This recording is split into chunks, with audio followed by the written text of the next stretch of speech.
Bonjour et bienvenue dans cette nouvelle émission dédiée à l'immobilier. Je m'appelle Bad Kabaj et je suis le CEO de KV Group.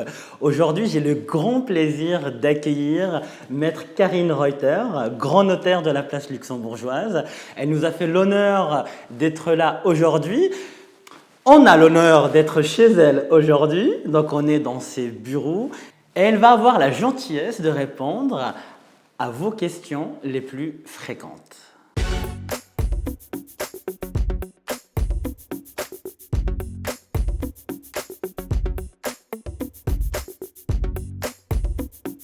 Bonjour, Maître Reuter. Bonjour, cher padre. Est-ce que vous pouvez un peu nous parler de vous avant de rentrer au vif du sujet? Oui, avec plaisir. Donc, j'ai fait mes études en droit à l'Université de Strasbourg. Ensuite, j'ai été admise au barreau de Luxembourg, d'abord en tant qu'avocat stagiaire et puis en tant qu'avocat à la cour. Après, ça fait déjà longtemps, en 1980. Oh, ne dis pas longtemps, hein. Tu es encore jeune. Hein. En 1997, j'ai été nommée en tant qu'attachée de justice au tribunal de Diekirch. Après, j'ai été mutée en Luxembourg et j'ai commencé en tant que notaire en 2017 dans la charmante ville de Redange sur Attert. Eh bien, quelle belle évolution. Donc aujourd'hui, on est dans vos beaux bureaux sur la route de Longwy. Bien sûr, comme d'habitude, vous verrez les coordonnées des personnes qu'on interviewe, bien sûr, à la fin de cette émission. Et donc, vous avez fait avocate et vous avez évolué vers le notariat. D'où vient cette passion ? Ah, mais c'était dès le début, c'était décidé pour moi de prendre une charge de notaire. Malheureusement, à Luxembourg, du moins à l'époque, il fallait attendre beaucoup de temps pour qu'une charge se libère. C'est vrai que contrairement à beaucoup d'autres pays, ce qu'on ne sait pas, c'est qu'au Luxembourg, on ne devient pas notaire parce qu'on en a envie. Il faut beaucoup se battre et avoir beaucoup de patience. Bah, oui, surtout avoir beaucoup de patience, surtout à l'époque quand moi j'ai été nommée. Quoique moi j'avais encore la chance, j'étais nommée à l'âge de 39 ans, donc c'était quand même assez rapide. Il y a, je crois, 30 ans, 40 ans, on attendait jusqu'à l'âge de 48, 49 ans avant qu'une charge se libère, oui. Eh bien, en tout cas, ça fait plaisir qu'on a partagé ce petit moment de vie avec toi. Donc, il faut savoir que je connais bien Maître Reuter parce que on vient souvent passer quelques actes chez toi. C'est ce qui m'a donné envie, parce que je connais un peu tous les notaires de la place. Et j'apprécie beaucoup ton travail, j'apprécie beaucoup ta réactivité, ton professionnalisme. C'est pour ça que je suis non pas seulement client chez toi, mais en plus, j'apprécie l'humain et le grand professionnalisme qui est le tien. Donc, je te propose qu'on parle un petit peu de ces questions, parce que finalement, les questions sont simples, donc je voudrais des réponses simples. Je sais que les avocats et les notaires ont un vocabulaire très riche pour expliquer les choses, mais si on peut dire les choses vraiment spontanément, que tout le monde puisse comprendre, c'est vraiment le but de notre émission, c'est que ça soit le plus fluide possible. Cette émission va s'adresser donc aux vendeurs, mais aussi aux personnes qui souhaitent acquérir un bien et qui se posent des questions. Hein. Peut-être on pourrait parler, par exemple, comment se déroule un passage chez le notaire. Donc, premier pas, l'agence ou le client nous adresse le compromis de vente. Le dossier est ouvert et la première chose qu'on fait, ce sont les recherches. C'est-à-dire, on regarde est-ce qu'il y a des dettes qui sont inscrites sur l'immeuble, est-ce qu'il y a peut-être des servitudes, est-ce qu'il y a de quelconques charges qu'on doit signaler à l'acquéreur pour qu'il puisse acquérir en pleine connaissance. Les parties doivent nous fournir leurs détails, donc est-ce qu'ils sont mariés, est-ce qu'ils sont pacsés, etc. Et puis on établit le projet d'acte, les gens reçoivent le projet d'acte, on fixe le rendez-vous, on se voit ici à l'étude pour la signature de l'acte. Donc vous voyez, c'est plutôt simple, hein, parce qu'on a beaucoup de stress des clients. Tu m'as dit de l'expliquer de façon simple, hein. Bon, c'est pas aussi simple parce qu'il faut dire que le travail du notaire, contrairement à ce qu'on peut croire, est plutôt lourd et ils ont une responsabilité très importante pour votre vente et votre acquisition. Donc effectivement, j'ai demandé une explication très simple, mais comme d'habitude, hein, quand vous avez besoin d'informations, nos intervenants sont vraiment à votre disposition pour répondre à toutes vos questions. Ok, on a vu un petit peu le déroulement hein, finalement du passage chez le notaire. Donc, quelles sont les étapes? Alors, moi, en ce qui me concerne, quand je vends une maison, donc bien sûr, je signe un compromis, hein, donc un compromis qui est éligible par des droits luxembourgeois. Puis, j'attends que j'ai un certificat bancaire, hein, l'accord bancaire, hein, entre parenthèses. Donc, en général, je t'envoie donc tous ces documents avec les pièces d'identité des acquéreurs et des vendeurs, avec leur téléphone, leur email. Donc, quelles sont les étapes qu'ils doivent attendre? Donc, une fois que j'ai transmis ces documents. Donc, ils reçoivent un questionnaire hein, dont on a parlé juste avant. Les parties reçoivent le questionnaire, donc bien évidemment, nous, on a besoin de ce questionnaire. Mais à part cela, donc on doit attendre le retour des recherches. Donc, la banque qui doit nous informer s'il y a encore un solde à payer, la commune qui doit nous informer s'il y a un impôt foncier ou des taxes, etc. à payer. Ce qui fait durer un peu plus les dossiers par rapport à ce qu'on avait il y a 5-6 ans, c'est ce fameux droit de préemption au profit des communes et du fonds de logement. Donc on doit d'abord demander un certificat pour savoir si le bien qui est vendu se trouve dans une zone où la commune ou le fonds de logement ont un droit de préemption. Si c'est le cas, on doit leur notifier. Ils ont 1 mois pour donner accusé de réception et 1 mois pour nous répondre. En général, ils répondent assez vite. En général, oui. Bon, ça dépend si c'est des communes plus importantes. Bien évidemment, ça dure un peu plus longtemps. Mais en principe, ils ont pratiquement 2 mois pour donner une réponse.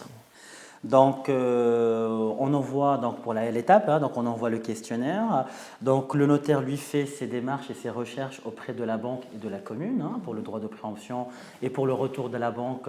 Donc, la banque, quel est le retour qu'un notaire attend de la banque? Est-ce que c'est une date? Est-ce que c'est non, en fait, donc il y a une inscription. Donc, admettons le vendeur quand lui il a acheté son immeuble, il faisait un crédit pour ne pas les nommer, la BCE ou la BIL ou la BGL. Ou toute autre banque sur la place, voilà. À ce moment-là, donc nous on voit qu'il y a une inscription hypothécaire, on s'adresse à cette banque et on leur dit, ben voilà, votre client veut vendre sa maison, son appartement. Est-ce que vous pouvez nous dire combien il vous redoit encore à la date X? Et alors nous, on reçoit le retour de la banque qui nous dit à la date du 1er septembre, il nous doit la somme X. D'accord. Et dans le sens contraire, donc la personne qui va emprunter de l'argent à la banque, qu'est-ce que vous attendez comme retour de la banque? Alors, de cette banque-là, on attend un courrier où il nous informe qu'on est chargé d'inscrire justement l'hypothèque au profit de l'acquéreur. Il y a une seule banque où ça fonctionne un peu autrement, c'est la BCE, qui en fait, de par la loi, est autorisée à acter elle-même ses crédits. Donc, en fait, là, ça fonctionne un peu autrement. Mais en général, c'est la banque qui nous envoie un document où elle dit, ben voilà, on vous charge de faire une inscription hypothécaire à notre profit et à charge du client XY. Très bien. Donc, pour résumer, donc, une fois que vous avez reçu les documents nécessaires, le questionnaire est envoyé, vous attendez le retour, on attend le retour des banques. Une fois que vous avez toutes ces informations, vous rédigez l'acte. Exactement. Et vous envoyez un projet d'acte aux personnes concernées pour lecture, pour voir s'ils sont d'accord avec tout. Et on leur dit, voilà, on est prêt, on a tous les documents, voici le projet d'acte, on est prêt pour fixer une date pour signer. Voilà, donc en général, le notaire est assez avenant, donc il va proposer une date pour que les parties ne se battent pas sur une date entre elles. Donc en général, ça se passe plutôt bien. Donc encore une fois, c'est vraiment, il faut enlever ce stress, hein, de passage à l'acte, hein, parce que quand on est bien pris en main, comme chez Maître Reuter, en général, les choses sont plutôt faciles pour les clients. Quels sont les frais finalement liés à une acquisition? Donc il y a en fait 3 frais différents. Il y a d'abord les droits d'enregistrement et de transcription. Il y a les honoraires de notaire, avec quelques frais accessoires et puis la TVA. Les honoraires en tant que tels sont fixés par un barème. Donc c'est défini de par la loi combien on peut facturer. Donc ça varie en fonction du prix de vente et donc les honoraires sont les mêmes chez chaque notaire. Après, il y a un poste qui est plus variable, ce sont en fait les frais accessoires, c'est-à-dire si on rajoute beaucoup d'annexes à un acte, ça entraîne des frais. Il y a un timbre à payer, il y a du papier timbre à payer, etc. Et donc ça, c'est quelque chose qui est plus variable. Ensuite, il se peut qu'il y ait encore des démarches supplémentaires qui doivent être faites, etc. Donc, en fait, c'est vraiment du cas par cas. Donc il y a un prix de base, mais qui évolue suivant le dossier, ce qui est tout à fait mais normal. disons, le barème en tant que tel, ça c'est quand même... Est-ce qu'on peut donner un ordre de prix pour le barème de base? Oui, bon, le prix maximal, c'est 3 060 €. Donc ça, c'est le maximum. Moi, je donne toujours un peu comme ordre de grandeur aux gens, sinon pas besoin de payer un droit d'enregistrement, 2 500 €. Mais c'est vraiment une moyenne, mais un notaire ne peut pas facturer plus que 3 060 sans bien sûr compter les factures annexes qui dépendent au cas par cas, suivant les dossiers, les relances. Si, bien sûr, il y a un travail derrière. Quand on va chez le médecin, s'il y a des analyses à faire, en général, ce n'est pas compris dans le prix de la consultation. C'est un peu la même chose. Et donc, l'analyse la plus chère de l'acte, ce sont les droits d'enregistrement. Oui. Qui varient entre quel pourcentage suivant les communes? Ça ne varie pas du tout, c'est 6% de droits d'enregistrement, plus 1% de droits de transcription, donc en principe c'est 7%. Ce qui se rajoute, c'est pour des bureaux ou des commerces qui sont si dans la ville de Luxembourg, mais seulement dans la ville de Luxembourg, il faut prévoir 3% en plus. Oui. Maintenant, sur les 7% de droits d'enregistrement et de transcription, on peut profiter du crédit d'impôt. Voilà, donc d'une réduction de 20 000 € par personne qui se porte acquéreur d'un immeuble. Donc, comme exemple, j'achète quelque chose à 600 000 €. 7% de droits d'enregistrement, cela me fait 42 000 €.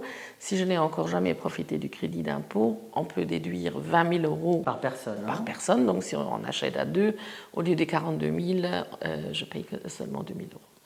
Donc c'est vraiment très intéressant parce qu'on a le droit à cette bonification une fois dans sa vie. Et donc, je sais que si on vend dans les 2 ans, il va falloir la rembourser. Sauf cas exceptionnel, oui, il faut rembourser. Donc, il faut être déclaré pendant 2 ans en habitation principale pour ne pas devoir rembourser. Maintenant, il y a des cas où on est exonéré de rembourser, par exemple en cas de divorce. Bien sûr, en cas de force majeure. Hein. Exactement. Mais ce qu'il faut dire, c'est si j'ai remboursé, je peux profiter à nouveau du crédit d'impôt. J'ai une question qui est largement posée par mes clients et par nos internautes, qui est la question sur la plus-value. Alors ça stresse beaucoup de monde, hein, les gens n'ont pas envie de payer sur leur plus-value. Qu'est-ce que la loi elle dit? Qu'est-ce que tu dis à ce sujet? Alors le grand principe est très facile. Quand je vends mon domicile principal et que je suis donc toujours encore déclaré et que j'habite mon domicile principal, cette vente est exonérée de plus-value. Très bien, mais il n'y a pas une petite période Non, en principe, j'achète, je me déclare tout de suite dans cet immeuble, je l'occupe toujours comme habitation principale. Au moment où je revends, je suis exonérée de toute plus-value. Ce qui, là où il y a un délai d'occupation prévu par la loi, c'est quand j'achète quelque chose, je le mets en location. Et après, je l'utilise en domicile principal. Là, la loi prévoit expressis verbis un délai de 5 ans. Donc, je dois l'occuper pendant 5 ans en domicile principal pour que je ne sois pas soumis à plus-value quand je vends le domicile principal. Donc, si je dois un petit peu résumer, donc si j'achète un logement pour l'occuper comme domicile principal, hein, donc moi seul ou avec ma famille, donc je peux le vendre à n'importe quel moment, je serai exonéré de la plus-value.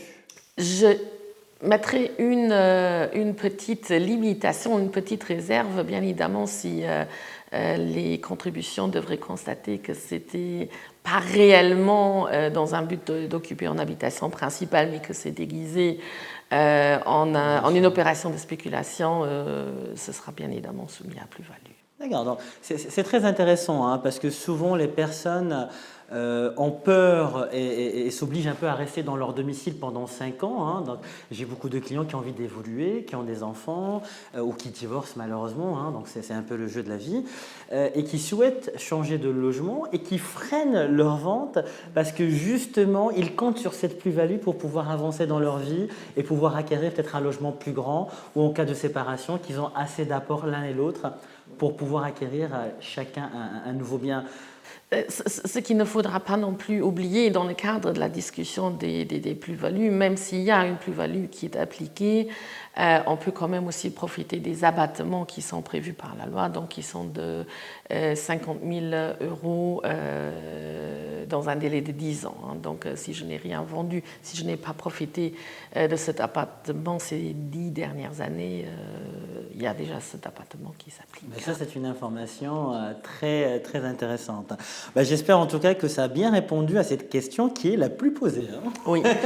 Et donc, peut-être juste encore pour être complet au niveau de la plus-value, donc si j'achète quelque chose pour le revendre, les 2 premières années où j'achète quelque chose pour la location, après une année, je me dis, oui, je ne suis plus intéressée, je revends. Donc les 2 premières années de l'acquisition, on tombe dans la spéculation. Donc à ce moment-là, on est au double taux de ce qui est appliqué normalement après 2 ans. Est-ce qu'on a une idée du taux ? Oui, ça tourne, bon, je ne veux pas maintenant me fixer, mais ça tourne dans les 45%, ou 42 ou 45%. Sur la plus-value, hein, donc que ça soit bien clair. Et après la période des 2 ans, c'est la moitié.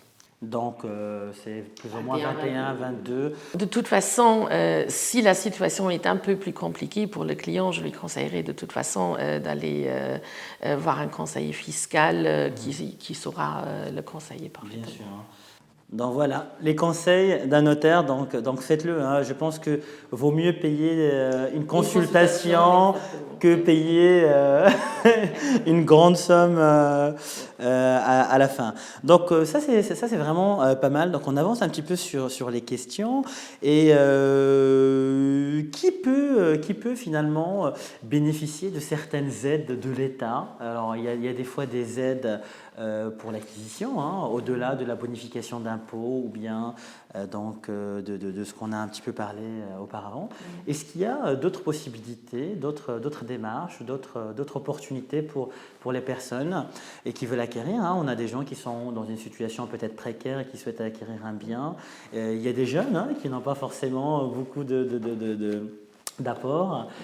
Est-ce qu'on peut leur, par expérience, hein, encore une fois, je sais que ça c'est pas ton métier c'est de concrétiser une vente, mais est-ce que, vu ton expérience, est-ce que tu peux un peu nous aider sur cette question?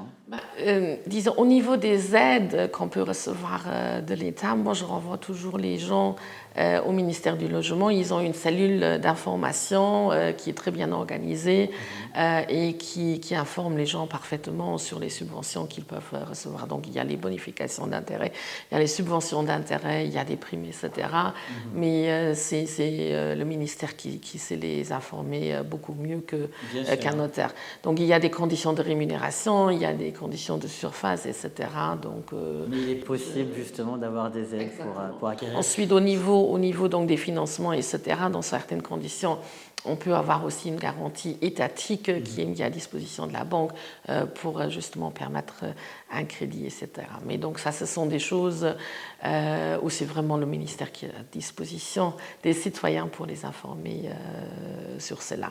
Par contre, je pense que ce qui est très intéressant de savoir, c'est si on achète soit en neuf, soit quelque chose à rénover, au niveau de la TVA sur les constructions ou sur les travaux qu'on va effectuer. Si on le fait en habitation principale, on peut profiter d'une TVA à 3% au lieu de 17%. Justement, c'était ma prochaine question, parce que les gens se posaient des questions sur justement cette TVA super réduite de 3%. Les gens sont un peu perdus là-dessus. Peut-être que tu pourras un peu nous éclairer. Alors, le principe, il est très facile. Si j'achète en construction nouvelle, sur les constructions, j'ai droit à une réduction de 50 000 € en TVA sur les constructions. Donc, je vais chez un promoteur, il a quelque chose en vente, ça m'intéresse. Le prix est de 600 000 €. Alors, ce n'est pas forcément que le prix de vente sera d'office 550 000 €, mais ce sera les 3% qui seront calculés sur les constructions. C'est-à-dire, si j'achète quelque chose de 600 000 € et que j'exagère maintenant, une cote par terrain de 500 000 € et seulement 100 000 € de construction, il n'y aura pas les 50 000 €. Mais en général, avec les prix qu'on a aujourd'hui aussi pour les constructions, en général, on profite des 50 000 €. Oui, donc ce n'est vraiment pas rien. Hein. Donc 50 000, ça aide de meubler, ça aide... Si on regarde, je peux profiter à deux de 40 000 € de crédit d'impôt, plus les 50 000 € en TVA, c'est quand même presque 100 000 € qu'on peut gagner. C'est pas mal. Donc finalement, l'immobilier n'est pas si cher que ça au Luxembourg. Donc cette histoire de TVA est bouclée. Donc qu'est-ce qu'on pourrait... est-ce que comme ça, de tête, je sais que ce n'était pas prévu dans les questions, mais quelles sont les questions une question qui revient spontanément des clients au passage de l'acte? Je crois que aujourd'hui, avec les différentes formes de vie commune qu'on a, on n'est pas marié, on est pacsé, on est marié, on est famille recomposée, etc. Donc il faut aussi se faire des réflexions sur la façon dont on va acquérir, prévoir peut-être aussi ce qui va se passer si un jour on décède pour organiser la transmission aussi du bien immobilier. À sa compagne ou à ses enfants. Exactement, exactement. Je constate que très souvent les clients, ils sont tellement dans le stress d'avoir trouvé quelque chose et d'acheter, etc., qu'ils ne font pas cette réflexion. Alors, Maître Reuter a vraiment souligné un point très important. D'ailleurs, moi-même, je conseille des clients à titre que de conseil, hein, hors vente. Et souvent, je leur dis attention, attention, attention, votre testament, l'acquisition d'un bien est un investissement important. Pensez à qui vous voulez le léguer.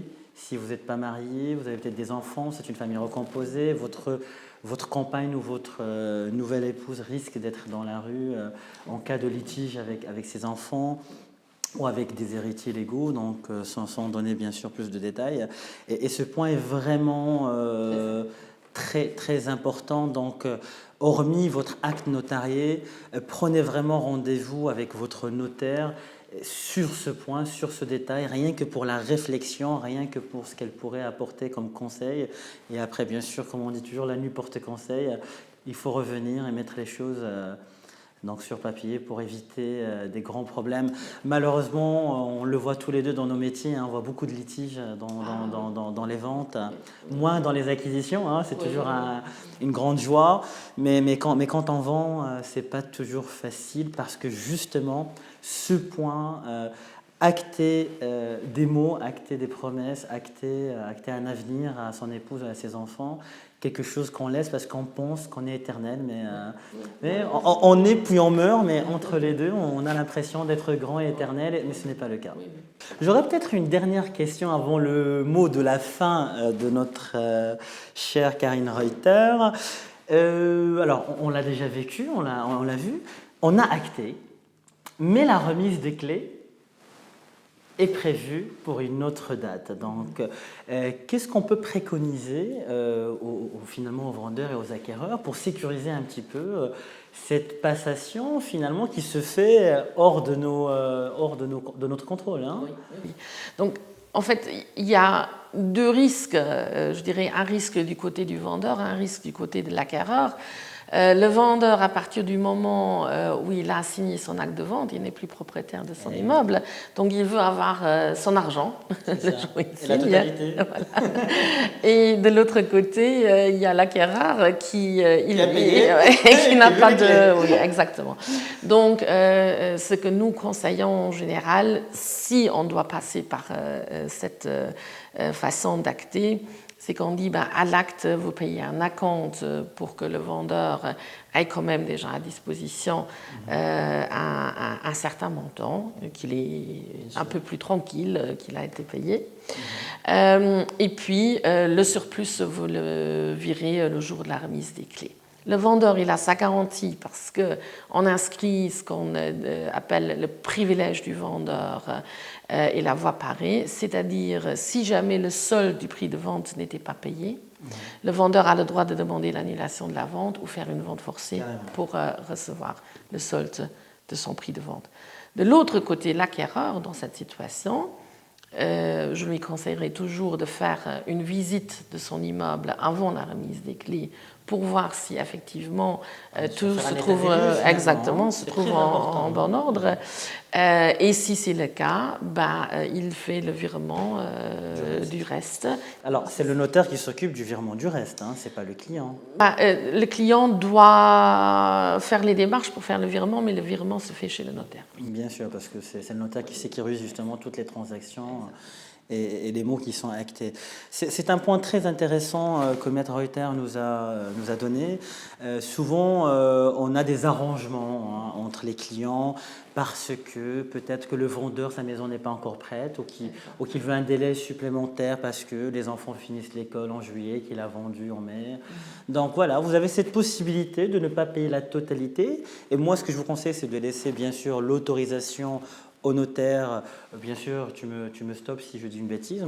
Moi, ce que je conseille aux clients, c'est de laisser donc une autorisation au notaire avec les fonds, bien sûr, bien sécurisés dans le compte tierce du notaire qui vont servir justement à payer la différence et que donner tout simplement une procuration au notaire et par mail, par lettre, ou en se déplaçant, de dire voilà, c'est bon, j'ai reçu les clés. On peut, ou telle date, je reçois les clés. On peut finaliser en bon uniforme. C'est parfaitement fait ça. C'est plus simple, non? Parce que finalement... comme ça, du moins, on a une certaine garantie. Si jamais l'État n'était pas celui qu'on a... Alors, je n'ai jamais eu le cas, mais j'imagine la personne qui a payé et qui arrive, il n'y a plus de fenêtre, il n'y a plus de porte, il n'y a plus de cuisine, il n'y a plus de... Donc, voilà. Mais on avait une fois ce cas. Alors, ça m'est vraiment jamais arrivé, mais encore une fois, si on est là aujourd'hui, c'est justement pour être éclairé sur différentes situations. Et encore une fois, donc Maître Reuter est très sage dans ses paroles, et j'espère que vous allez suivre ses conseils. Est-ce que tu peux nous donner un petit mot pour boucler cette belle émission? Oui. J'aurais un conseil à donner en fait à tout le monde qui veut signer un compromis. Au lieu d'aller voir son avocat ou son notaire après la signature du compromis, peut-être le contacter avant et se faire conseiller sur certains points. Si jamais il y a des points un peu plus compliqués ou extraordinaires que par rapport à une vente ordinaire, parfois ça peut... réduire beaucoup de soucis. Et voilà, nous arrivons à la fin de cette agréable émission avec notre chère Karine Reuter. Merci infiniment de ma part et de la part de nos internautes d'avoir répondu aux questions et bien plus. Merci de votre visite. Merci pour tes conseils. Avec plaisir. Et j'espère qu'on aura le plaisir de travailler de longues années ensemble. Bon, pour le reste, comme d'habitude, nos coordonnées s'affichent en dessous de l'écran.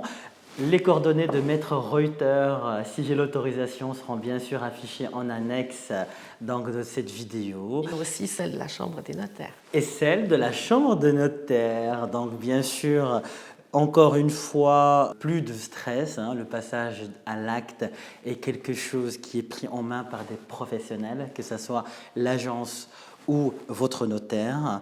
Donc voilà l'importance d'aller vers des professionnels et de ne pas bricoler tout seul des actes, des compromis, parce que j'en ai vu. Hein. Je pense que ta dernière réflexion est beaucoup sur ce sujet. Hein. Tu as dû en voir des compromis à la va-vite faits entre particuliers et souvent on a des problèmes. Donc voilà, faites appel à des professionnels. Ce n'est jamais trop cher de payer des bons conseils. Merci et à la prochaine. Au revoir.